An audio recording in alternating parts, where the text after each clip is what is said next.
Welcome back to The Big Show. It's Alex Belfield talking to the biggest stars in the country and personalities and my favourite people, and one of them is Gino D'Acampo. How are you? Ciao, bello! Calm down, everything's fine. I know. I'm excited when I talk to you, you know that. Gino, you're like a bottle of pop and you shake it up and then you take the cork out. Well, I'm a happy soul. Alex, what can I say? I'm a happy soul and I like to share it. You do indeed, and that's what we like to watch on TV. You go back to a better time when people actually enjoyed their job and enjoyed being stars. Exactly. I tell you what, I don't know about the star bit, but I absolutely love the job that I do. And, you know, often people, they say to me, Gio, how do you always have this smile on? Where do you get the energy? You know, you work 15, 16 hours a day. Guys, if you do a job that you love, that's where the secret is. I'm sure you love to go to the radio station and see everybody and have a chat. No? Not really. I don't believe you. You're always very cheerful when I talk to you. Come on. It's all right. I only came in for a car sticker and then they gave me a job, you see. So are you getting paid or are you still on work experience? I work for the BBC, of course I'm not getting paid. Hey, Gino, what do you love more, cooking or telling people about cooking? I think what I love more is actually cooking, I have to say, because, you know, for me, there is nothing better to get into the kitchen, to come up with some idea. I find cooking very relaxing. It's one of the way for me to relax. But of course, when I'm on television, when I'm on the radio, or when I'm doing live gigs, you know, if I can see people in their eyes as I'm cooking, and I know I can feel that they're actually getting these tips in their heads. You know, to me, it's the most beautiful thing ever, because to be allowed to do that is just great. I don't want to talk to you anymore about cooking. Can I be honest with you? Go on.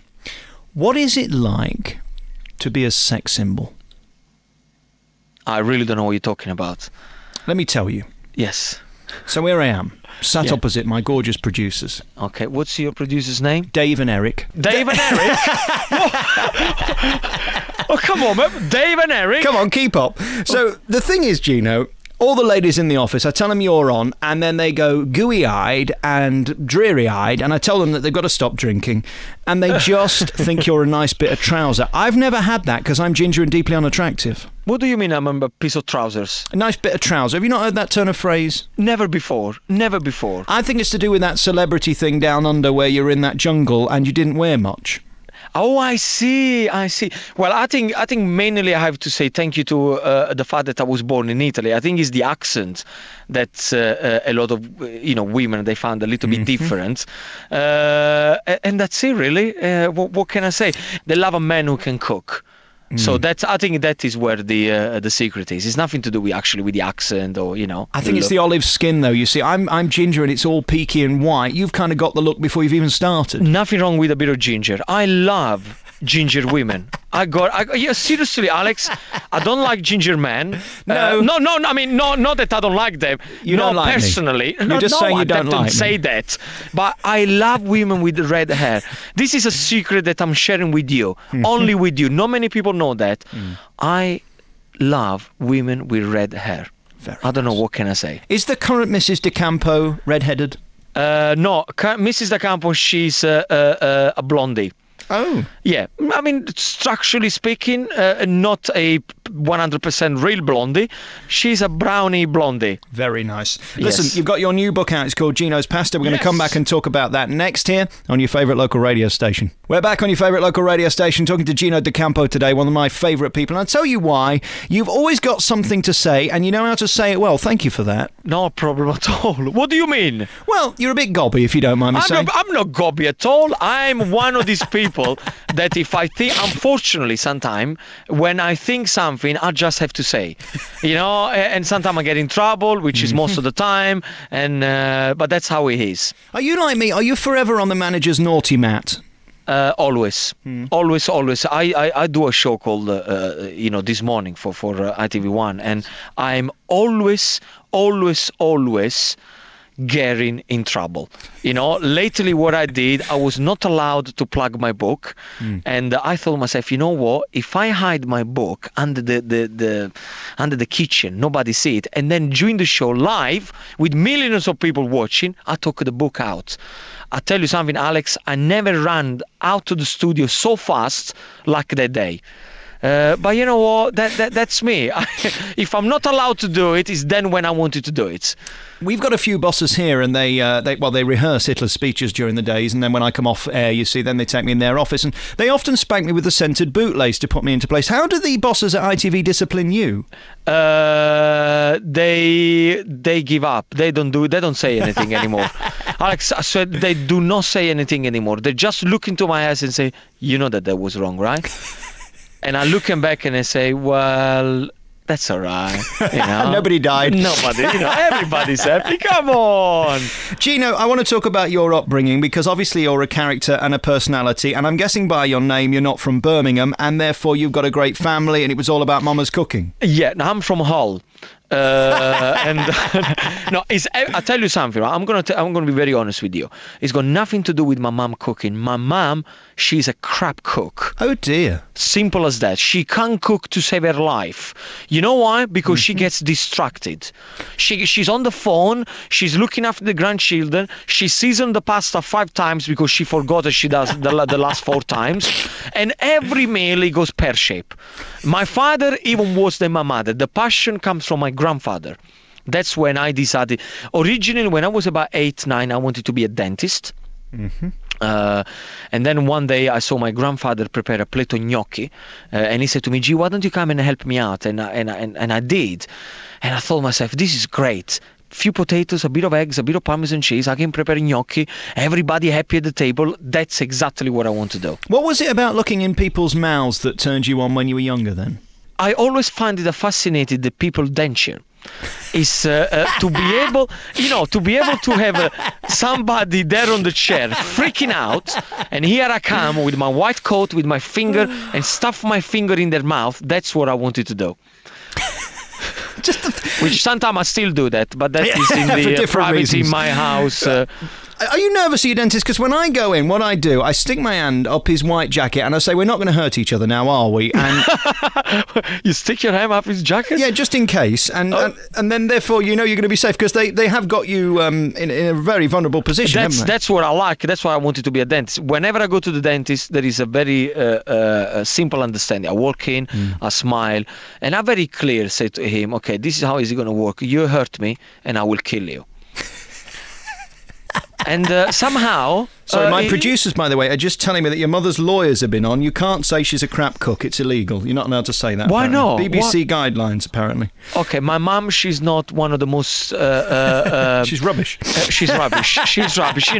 Mum, forgive me, but you are rubbish. It doesn't mean she's not a nice person. Though. That's she's the a main thing. Fantastic woman. And the reason why she's rubbish at cooking is because she gets distracted. So that is my tip to everybody. When you cook, focus. Do not get distracted. Focus, focus, focus. When the current Mrs. Belfield is making me a ham shank of an evening, she often does it just in her negligee, and I find that distracting, Gino. Let's move on. Can I get invited at your house when you have your when the shank is going on? You haven't seen her. Hey, listen, the thing I want to talk to you about, can I say a few Italian names? Because there's Toro de Greco in Naples, and you also went to the Luigi de Medici. I don't know how you say. How do you say that? First of all, it's Torre del Greco, which you said very nicely. That is the little town in the Neapolitan coast where I grew up. And Luigi de Medici is the catering school that I studied for 5 years. Oh, very nice. I started the Luigi de Medici when I was 13, and I left when I was 18. I'm in love with the Italians because I taught an Italian choir for a while back in the late 90s, and I loved them. Not because of the singing, they were rubbish, but they used to bring me nice pizzas and salads and all that, and they were the first people who brought me salad drenched in oil and beautiful balsamic, and I fell in love with it. I'd never had it before. So simple. Well, that's the thing about Italian cuisine. Something very, very simple. Put it together with fresh ingredients, and you have the best meal ever. And of course, I've learnt a lot of Italian songs. The Time to Say Goodbye, Quando sei lontana, sogno orizzonte, manche le parole. Sing along. That is fantastic. Si cos'è che luce donna sta. Anyway, is that all right? Yeah, that sounds quite good. I'm not going to sing because I'm not very good at singing, but it sounds very different from Bocelli. When I hear it from him, I have goosebumps. Now, yes. I have goosebumps for the wrong reason. Yes. He makes you cry when you hear him sing. Yes, so do you. Yes, for other reasons. We're back on your favourite local radio station with Gino De Campo. Ciao, bello! Ah, bellissimo. Nice to be back. Hey, listen, Gino's Pasta is out now. It's this new book. What's amazing about you is you make cooking cool. I am a little bit bored. No, I'm not. I'm a lot bored with the Ramsays and the Jamie Olivers. I don't know. It seems to have been done. You've got to be careful, haven't you, that it doesn't just become some man ranting about how you live your life. Yeah, well, I tell you sometimes where the problem can be, and you mentioned the name, I didn't. I just want to make this clear for the lawyers. I'll tell you where the problem is going, I think, is something that is cooking is a beautiful thing, and other chefs, they always find the negative side of cooking to show off their dishes, or this kitchen is dirty, or other people they eating very badly, or this, there's always they find a different spin. My spin on cooking is very simple. It's the most simple and the most beautiful thing to do in life. Mm-hmm. Smile when you cook and enjoy, because if you are not enjoying when you're cooking, it will show on the recipe that you prepared. Mm. Doesn't it make you depressed that the thing that we all have to do, which is eat, is made so complicated by people and they get it so wrong? Exactly. I mean, cooking is easy. How can it be so don't overcomplicate the dish. That's why my kind of cooking is liked by everybody, because they see me all the time doing. It's then and there. Nothing is pre-prepared. Nothing is this is the one I made earlier. I cook because I enjoy, and I like to show everybody that everybody can do it. It's as simple as that. Mm. What's your real voice like when you're not in show business doing interviews like this? Are you like Joe Pasquale, where you actually sound like Barry White, a completely different person? But this is my voice. No, but I mean that accent that you put on for show business. I don't have an accent that I put on a show, but you're talking to Gino. This is what it is. You know what? Sometimes on the radio, it sounds even worse, because you can't see the person, and the accent is even. I know. That's what it is. I've been in this country now for 15 years, Alex. Right? But the thing is, because I work with Italians every day, the accent it just won't shake off. I'm trying. You're all right, mate? You're all right? Yeah, but it just doesn't work. Are you happy with your lot now? Because you're in an amazing place where you're doing fundamentally what you want to do, which is cook. But then there's also sidelines like you went into the jungle and you're doing this morning, and you're celebrated with these amazing books. I mean, your last book, Fantastico, that had a great review and won many awards. It couldn't be better for you right now, could it? At the moment, I'm in a great place because I have a job that I love to do. It allows me to write book. It allows me to, for example, lately I just have an app for the phones called Eat in Italian. I thought you meant you'd had a nap during the interview. A nap? Not a nap, an app. Oh, an app. An app. What's an app shortened for? Application? I don't know. Well, I have an application. An appendage, maybe? I don't know. No, not appendage. I have an application for the phone. Yes. Which I worked very hard. And again, that makes me very proud. It's called Eat in Italian, by the way, just in case you got one of these fancy phones. I don't know anything. Phone. No, I've got a phone from 1976. It's the size of a brick. What does this app, this appendage do then? Well, what the app does, I filmed specifically 15 recipes for everybody who's downloaded. Also, there are 15 recipes more, so 30 recipes in total. At Christmas, I'm going to do an update of 10 new recipes very soon. And there are 10 tips which they have been filmed. So how to stone an avocado. I beg your pardon? How to stone an avocado. Isn't that illegal under EU laws or something? How to take the stone out of the avocado. Okay. Yes. How to preserve herbs. How to grate the best Parmesan cheese. Herbs or herbs? Herbs. Herbs, yes. The herbs, I'm the writing basil, this down. the parsley. There's no point in writing it down. Just download the app. Okay, yes. Do you have any of that oregano? It's not oregano, it's oregano. Oregano? Oregano, basilico, prezzemolo. Muchas gracias. No, that is Spanish. Oh, sorry. Grazie is Italian. Alex, stay with me on this interview, please. Don't become the guy from whatever is, what's the guy, the Spanish guy?